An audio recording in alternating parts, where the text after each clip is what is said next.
This is News on Parade, Los Angeles. Marcelo has returned to America and the Golden State to complete and launch his newest fashion concept, Dress Like an Actor.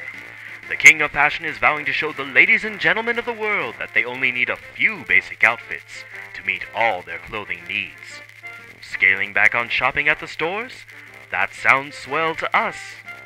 When pressed for details, Marcelo only divulged it will be the meeting of style and sensibility. The actual design process moved fairly quickly. I started with the easiest element in the line, men's shoes. All men need a good pair of dress shoes for formal occasions, a pair of semi-casual or loafer shoes for semi-formal affairs, a pair of athletic shoes for his casual life, and a pair of rugged boots for rough and tumble tasks. And if you have an occupation requiring that you stand on your feet for hours, spare no expense in finding the most comfortable footwear. All of the shoes in my line were designed to be black, because buying multiples of each of these shoes, the price would be astounding. Black goes with everything. The outfits for the men's line were fairly easy to design. We were able to begin rehearsals soon after that. As a concession to my mother, I did book Lee Marcelo to be one of my models. It would take a lot of work to turn him into an actor model, but the idea of having an actual actor and dress like an actor held a certain appeal. The other model I chose was Eric Stephen, the famed professional wrestler turned model, a real man's man, known as the man with the $1 million chin. Between Eric and Lee, we would cover every outfit a man should own. There was a minor hiccup at the beginning. I had designed a solid colored polo shirt for inclusion in the Dress Like an Actor line, but Lee and I both learned that we were both survivors of Catholic school, and we both had bad memories of polo shirts, so we decided not to promote that with this line. But every man should own a polo shirt. Every man should own a dark suit. If you can only buy one, it should be in black. A blue suit would be a good second choice. Gentlemen should also own a wide variety of dress shirts in solid colors. Blue is an especially good choice. A light-colored suit, such as the one I designed in gray, is helpful for the warmer months. White dress shirts are needed year-round and are another must-have item for every man's wardrobe. Solid-colored t-shirts, especially those in monochrome tones, go with almost every item of clothing. Seen here, the black t-shirt goes well with cargo pants, an invaluable ally in many of life's adventures. The shirt and pants go well with the light jacket that all men should own, for those slightly cold or slightly damp days. Suit separates like the blazer and the dress pants in solid colors, such as black or tan, are essential items that can thrive in any business environment. They are especially helpful when an event's dress code is ambiguous. Paired with a solid white tee, the look is casual but commanding. Even if a man lives in a generally warm climate, he needs a heavy jacket for those days of extreme cold or pounding rain. And for slightly warmer cool days, a solid color sweater should suffice. Button-down shirts in classic patterns will serve you well for years.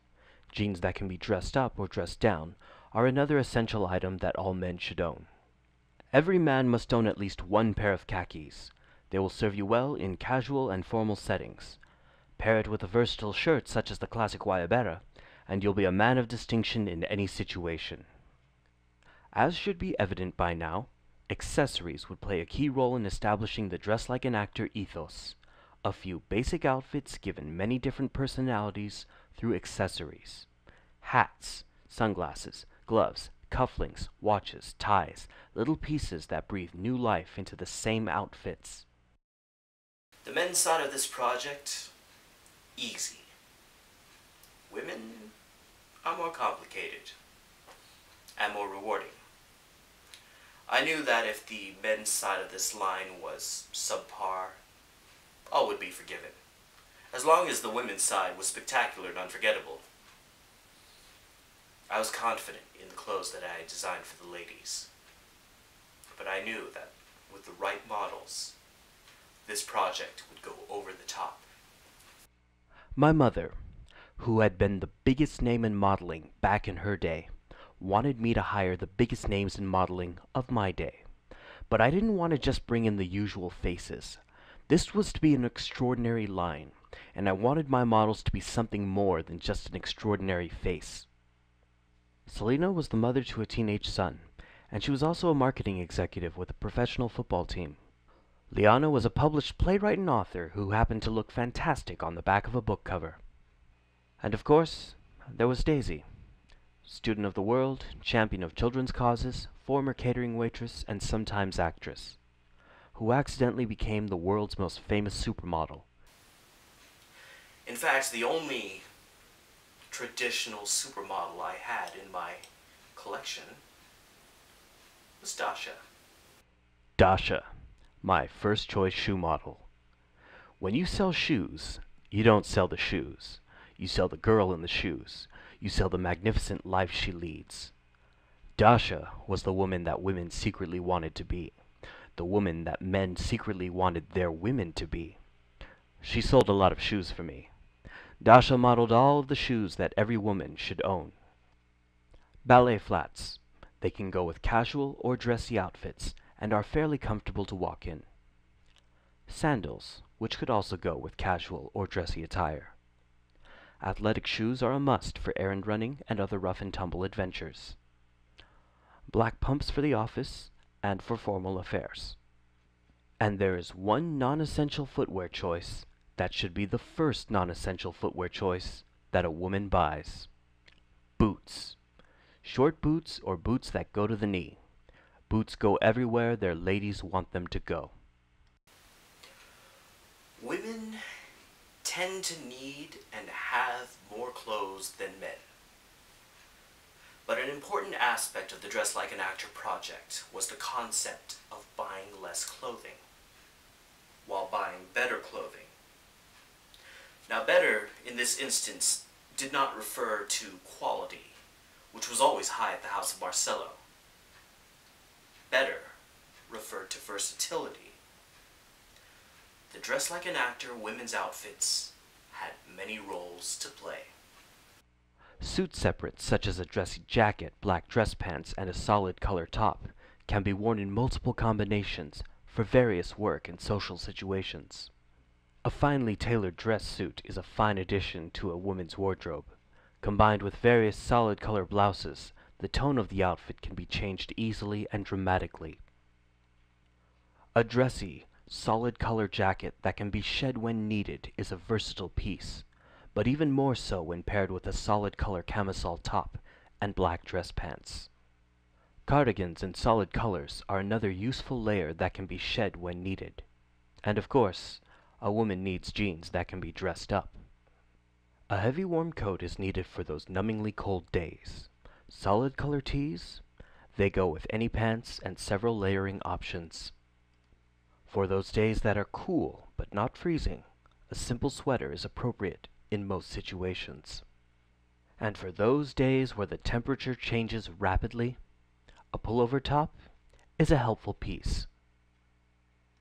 All women should own a crisp white blouse. It goes with almost all skirts and pants. And all women should own a pair of khaki pants for semi-formal and casual events. And of course, every woman should own a pair of jeans that are simply the most comfortable pair they own. Those jeans that they're always going to wear.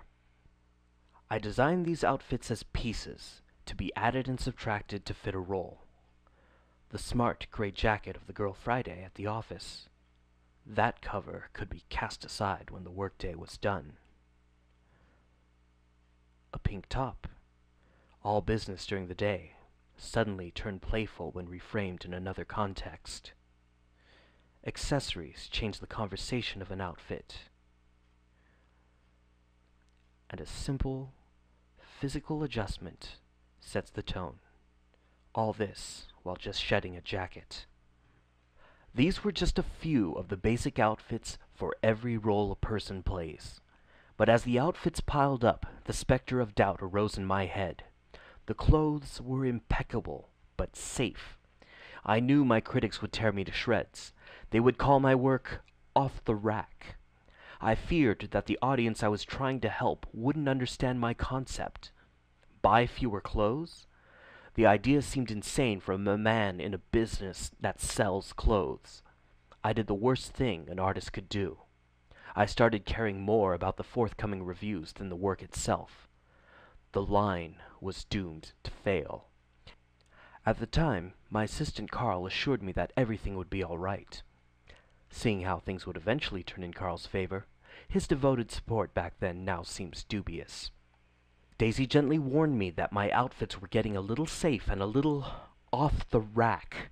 I snapped at those words and sent her away in anger. I regretted it immediately. After Daisy left, I was a wreck, but I still had a collection to finish. I couldn't deal with her departure, and I had to move forward. Dasha told me there wasn't a single thing wrong with my line. It wasn't safe and simplistic. It was striking. She said that she was there for me and that she understood. It was everything my ego needed to hear. And I needed a new lead model for some of the signature outfits. Naturally, Dasha appeared to be the most logical choice. All women should own a skirt for work and formal situations. A skirt of appropriate length. A cocktail dress for special occasions. It's another essential item. And if a woman is trying to save money, the classic little black dress should suffice as casual or formal attire. All ladies' collections should have a little black dress. The clothes were finished, and the rehearsals were done. And the day of the grand premiere had finally arrived. This is News on Parade, Hollywood. Marcelo arrives at the famed Beachcomber Hotel, site of the grand debut of his much-anticipated Dress Like an Actor fashion collection. But there's a stir in the press pool as world-famous supermodel Dasha arrives with Marcelo. The question of the moment, where is Daisy? But we'll have no answers today. Marcelo insists on keeping the focus on the new line. There's much intrigue at the house of Marcelo these days, but as always, the clothes will make the man. The clothes were exquisite. The models were beautiful. Their walks were perfect. Autumn to Winter, editor of Coquette magazine, walked out in the middle of the show. And at the end, the audience applauded ambivalently. And afterwards, there was a barrage of questions from the press. The show was a disaster. This is News on Parade, Hollywood. He was once the indomitable king of the fashion world, and now Marcelo sits alone in shame. His much ballyhooed Dress Like an Actor collection? A colossal failure. Autumn to Winter, editor of Coquette magazine and the voice and authority of the fashion industry, decried the line as off the rack and proclaimed the emperor has no clothes. The rest of the fashion industry seems to agree, and Marcelo soon found himself relieved of his creative director jobs at the world's leading fashion houses. He is finished. The other owners and the other bosses of the other fashion houses, they thought I had gone mad. It's one thing to design a line that no one likes. That's happened before. But to promote the idea of buying less clothing, of buying pieces that would remain fashionable for many seasons and many years to come, that flew against everything the fashion industry stood for. They just didn't get it. And I just didn't care. I was more than happy to step aside and let someone else be the arbiter of style. I was deposed and replaced quickly at my old firms. So quickly that I didn't even have a chance to gather some of my other work. I never learned for certain who came into possession of my sketchbook, but I have my suspicions. The press hounded Daisy for weeks. She didn't owe me anything, and had every right to criticize me, but she didn't say one ill word about me. She even defended and tried to explain the Dress Like an Actor project. But all of that horrible attention became too much to bear, and it drove her into hiding. Carl was my replacement at most of my old firms. He quickly became King Carl, the man you know now. I don't even mind that his early work as the boss was heavily influenced by my own work. That's the way it's supposed to be with your student. Dasha, of course, would model for him in those early years, up until the ripe old age of 25, when models are forced to retire and go off and marry a millionaire, but it doesn't matter. I should have never stepped out publicly with her. Professionally, it was a bad move because everyone in the fashion community loved Daisy, and none of them knew about the split. But really, that wasn't what was important.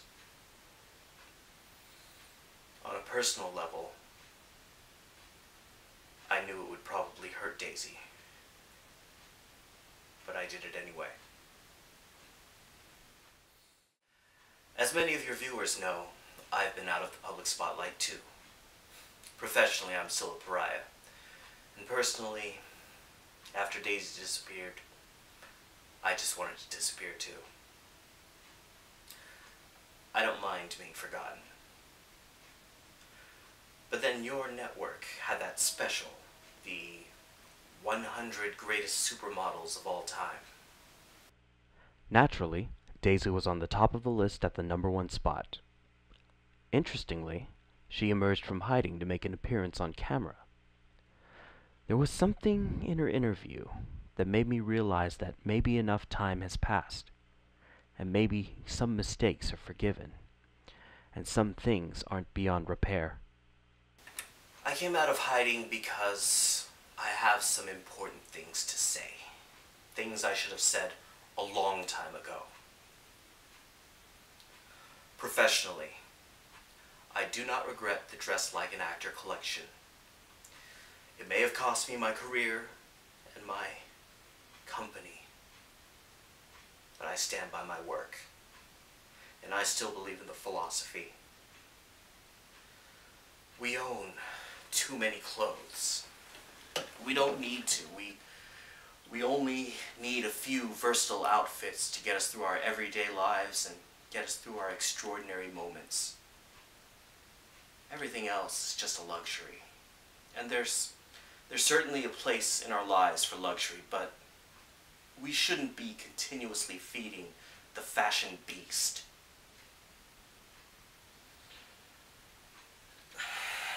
On a personal level, I do regret the Dress Like an Actor collection. It cost me Daisy.